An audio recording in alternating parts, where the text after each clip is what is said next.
thought I would share with you. Now this is, as you can see, it's a room. Now I don't know if you can tell or not, but these are Legos, tiny Legos that we have built these with. Now the girls can't build them, but they can take them apart. And they will sit and they will take these disciples and they'll put their heads on them, and then they will decide if they want them to have a beard.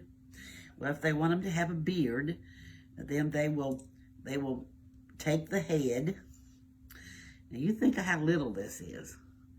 And they'll put which their hands are easier on this than mine. And they'll put the beard on, put the head, and then they'll choose the hair that goes with it.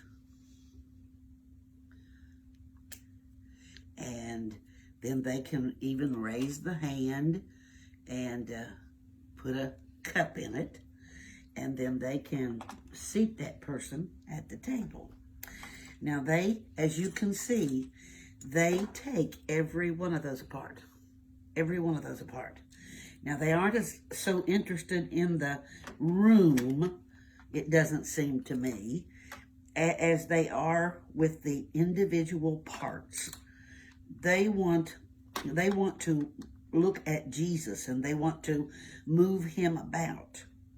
And they want to take the little forks.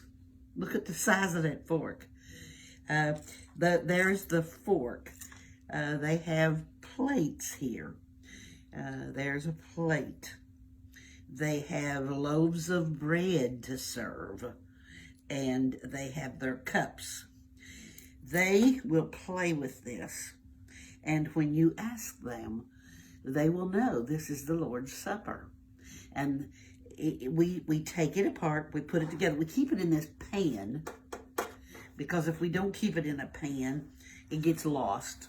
And because we have a year-old, we can't let little pieces be out.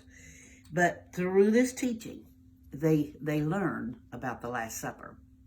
We had a group of 12 plastic eggs in an egg carton that contained 11 items, like a rooster, the praying hands, the crown of thorns, a linen wrap, 11 different things. Of course, the 12th one is empty, to teach the empty tomb. We also have around here, I'll show you sometime, the boat that was on the waters and when the storm came. And they will take those 12 disciples and they will move them about and play with them. I don't know if you are teaching your children, your grandchildren, your great-grandchildren, whoever, but to have things around. Now you have to teach how to play with them, but to have things around that they can manipulate. And we can talk about different ones, that one is Peter and one is James and John, and they have a very definite opinion about which one is Jesus. I usually will pick this one for Jesus, but they don't. They might pick a different one. Of course, whoever he is, the first thing you'll have to do is give him a head and decide if he's old or young and give him some hair.